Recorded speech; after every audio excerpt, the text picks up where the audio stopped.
नमस्कार। एक अत्यंत गंभीर मुद्दा है जिससे मैं थोड़ी व्यथित हूं और इसलिए आपसे बात करना चाहती हूं। चुनाव या तो जीता जाता है या हारा जाता है। हरियाणा में चुनाव की हार के बाद जिस तरह से हमारी लीडरशिप के ऊपर आक्षेप और आरोप लगाए जा रहे हैं वो दुखद है। मैं समझ सकती हूं कि हमारे समर्थक निराश हैं, परेशान हैं। मैं आपके समर्थन की जबरदस्त इज्जत करती हूं, सम्मान करती हूं, लेकिन अनर्गल अमर्यादित आरोप लगाना गलत है।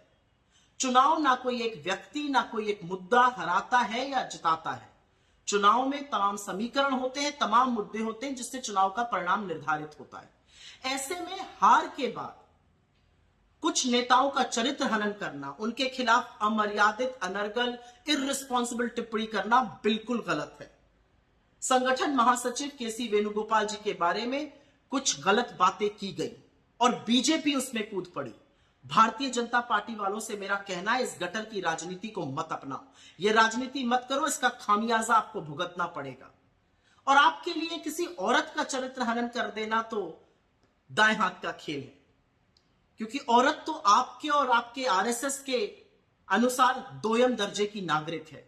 वो तो कांग्रेस में औरत जो है वो अग्रिम पंक्ति में कंधे से कंधा मिलाकर चलती है, अपने हक की लड़ाई बेखौफी से लड़ती है, हर चीज में भागीदार है।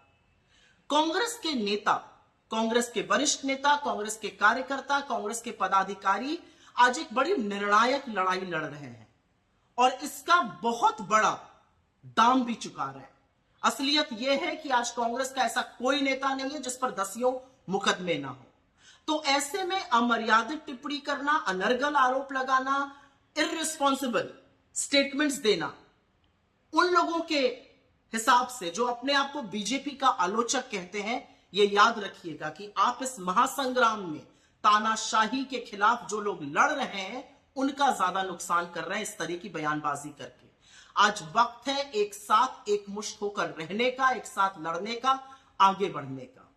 और बीजेपी से मैं सिर्फ ये कहना चाहती हूं, ये गटर की गंदी राजनीति मत करो, और अगर ये शुरू कर दी तो परिणाम भुगतने के लिए तैयार रहना। नमस्कार। एक अत्यंत गंभीर मुद्दा है जिससे मैं थोड़ी व्यथित हूं और इसलिए आपसे बात करना चाहती हूं। चुनाव या तो जीता जाता है या हारा जाता है। हरियाणा में चुनाव की हार के बाद जिस तरह से हमारी लीडरशिप के ऊपर आक्षेप और आरोप लगाए जा रहे हैं वो दुखद है। मैं समझ सकती हूं कि समर्थक निराश हैं, परेशान हैं। मैं आपके समर्थन की जबरदस्त इज्जत करती हूं, सम्मान करती हूं, लेकिन अनर्गल अमर्यादित आरोप लगाना गलत है। चुनाव ना कोई एक व्यक्ति ना कोई एक मुद्दा हराता है या जिताता है।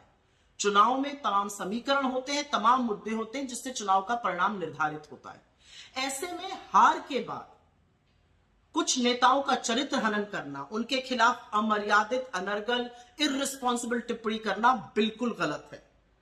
संगठन महासचिव केसी वेणुगोपाल जी के बारे में कुछ गलत बातें की गई और बीजेपी उसमें कूद पड़ी।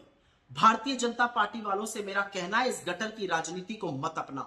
ये राजनीति मत करो, इसका खामियाजा आपको भुगतना पड़ेगा। और आपके लिए किसी औरत का चरित्र हनन कर देना तो दाएं हाथ का खेल है, क्योंकि औरत तो आपके और आपके आरएसएस के अनुसार दोयम दर्जे की नागरिक है। वो तो कांग्रेस में औरत जो है वो अग्रिम पंक्ति में कंधे से कंधा मिलाकर चलती है, अपने हक की लड़ाई बेखौफी से लड़ती है, हर चीज में भागीदार है।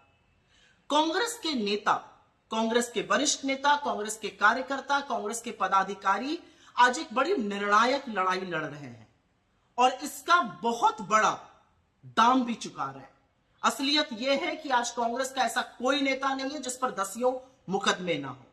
तो ऐसे में अमर्यादित टिप्पणी करना, अनर्गल आरोप लगाना, इर्रिस्पॉन्सिबल स्टेटमेंट्स देना, उन लोगों के हिसाब से जो अपने आप को बीजेपी का आलोचक कहते हैं, ये याद रखिएगा कि आप इस महासंग्राम में तानाशाही के खिलाफ जो लोग लड़ रहे हैं उनका ज्यादा नुकसान कर रहे हैं इस तरह की बयानबाजी करके। आज वक्त है एक साथ एक मुश्त होकर रहने का, एक साथ लड़ने का, आगे बढ़ने का। और बीजेपी से मैं सिर्फ ये कहना चाहती हूं, ये गटर की गंदी राजनीति मत करो, और अगर ये शुरू कर दी तो परिणाम भुगतने के लिए तैयार रहना।